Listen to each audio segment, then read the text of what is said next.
నమః శివాయ. కార్తీక పురాణము 19వ అధ్యాయము చాతుర్మాస వ్రతము.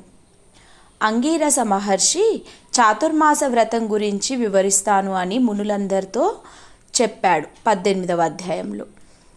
ఈ మాసం గురించి పూర్తి వివరాలను ఈ అధ్యాయంలో వివరిస్తున్నారు. మునిజనులారా, చాతుర్మాస వ్రతమును గూర్చి సవివరంగా వివరిస్తాను వినండి. శ్రీ మహావిష్ణువు లక్ష్మీదేవి సన్నిధికి దేవముని నారదుడు వచ్చి వినయ వివేకాలతో భక్తి ప్రపత్తులతో తన ముకులిత హస్తాలతో నమస్కరించి నిలబడ్డాడు. శ్రీహరి చిరునవ్వులొలికిస్తూ, నారదా, క్షేమమా అని ప్రశ్నించాడు. త్రిలోకాలు ఎలా ఉన్నాయి అని అడిగాడు. మునులు జనులు సత్కర్మలతో సత్ప్రవర్తనతో అలరారుతున్న వివరాలు అడిగాడు. హే ముకుంద, లక్ష్మీవల్లభ, లోక సంరక్షక, నీ వెరుగని విషయాలేమున్నాయని నేను వివరించగలను. అయినా నీవు చెప్పమంటున్నావు గనక విన్నవిస్తున్నాను. లోకమున నరులు ఎవరి తీరున వారు మసలుకుంటున్నారు. విద్యుక్త విధుల పట్ల శ్రద్ధ చూపకున్నారు. పుణ్యవ్రతాలు చేయువారు సైతము వాటిని నిర్విఘ్నంగా పూర్తి చేయడం లేదు. పరనింద అహంకారము పెచ్చు పెరిగాయి. మధుమాంసాదులు నిషిద్ధాహారాల పట్ల మోజు కలిగి హింసలకు దుష్కృత్యాలకు పాల్పడుతున్నారు. అట్టి వారిని సముద్ధరించి కాపాడుము అని సమస్తాన్ని వివరించాడు నారదుడు. అంతా శ్రీ మహావిష్ణువు లోక సంరక్షణార్థము ధర్మ సముద్ధరణ కోసము లక్ష్మీ సమేతుడై భూలోకానికి వచ్చి పుణ్యక్షేత్రాలు పుణ్యతీర్థాలు ఋషి ఆశ్రమాలు తిరుగుతున్నాడు. వృద్ధ దంపతుల రూపంలో ఉన్న లక్ష్మీనారాయణులను నిరసించేవారు కొందరు కాగా, గౌరవించి అతిథి మర్యాదలతో ఆదరించేవారు కొందరు. వీరి ఉనికినే పట్టించుకోక వారి వారి కార్యక్రమాలలో లీనమై ఉండేవారు మరికొందరు. ఇలా ప్రజలు పలు రకాలుగా మసులుకొంటుండగా చూసిన రమామాధవుడు ఋషివాటికలు చూచేటందుకు బయలుదేరాడు. అలా వారిని సందర్శిస్తూ నైమిషారణ్యానికి వచ్చారు. సూత సౌనకాదులు వారిని భక్తి శ్రద్ధలతో ఆరాధించగా వారిలో జ్ఞానసిద్ధుడనే యోగీంద్రుడు, హే హృషికేశ, మాధవ, మధుసూదన, హే పుండరీకాక్ష, మీ రాకతో మేము మా ఆశ్రమము ధన్యత్వం చెంది తరించాము.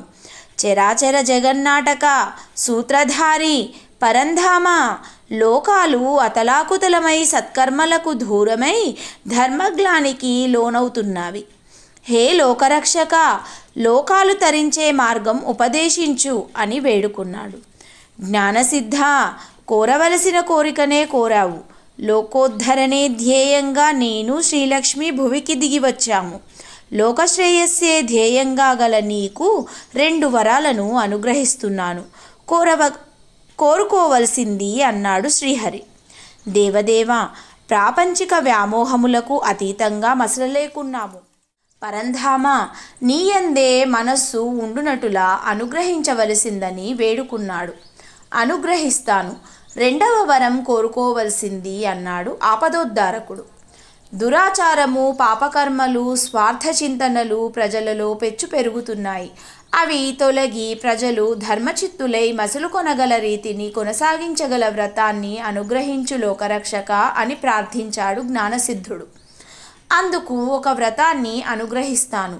దీనివల్ల ప్రజలలో జాగరూకత, నిశ్చలత, నిర్మలత కలుగుతాయి. ఆషాఢ శుద్ధ దశమి నుండి కార్తీక శుద్ధ ద్వాదశి వరకు గల 4 నెలలు లక్ష్మీదేవి సహితము నేను ఆ పాలకడలిలో శయనించి ఉంటాను. నాకు నిద్రాసుఖాన్నిచ్చే ఈ కాలము ప్రజలు మెలకువగా మసులుకోగలందులకు ఈ వ్రతం తోడ్పడుతుంది. ఇది నాకు ప్రీతిదాయకరమైన వ్రతం. నియమనిష్టలు అనుసరించి ఈ 4 నెలలు చేయు చాతుర్మాస వ్రతం వల్ల పాపములు నశించి తరించగలుగుతారు. జరాభారము, ఆరోగ్య భంగము ఆదిగా గల జన్మబాధలు ఉండవు.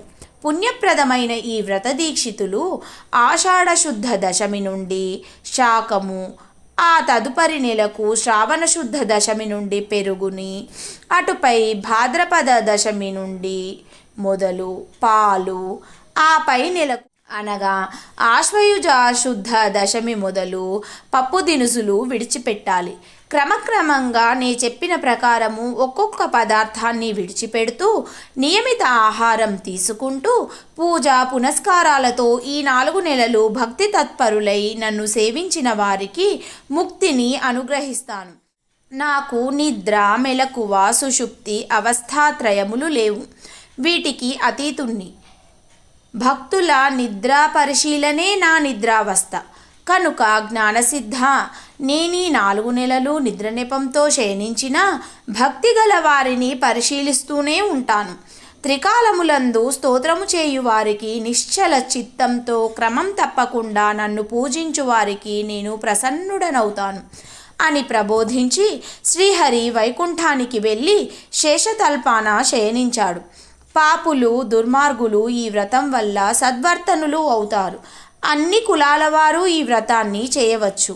ఈ వ్రతాన్ని నిందించిన, నిరసించిన గోహత్య మహాపాతకాన్ని, జన్మ జన్మలు సురాపానం చేసిన పాపాన్ని పొందుతారు అని అంగీరసముని వివరించాడు. కార్తీక పురాణము 19వ రోజు పారాయణ భాగము చాతుర్మాస వ్రత అధ్యాయం సమాప్తం. ఓం శ్రీ కేదార దామోదరాయ నమః.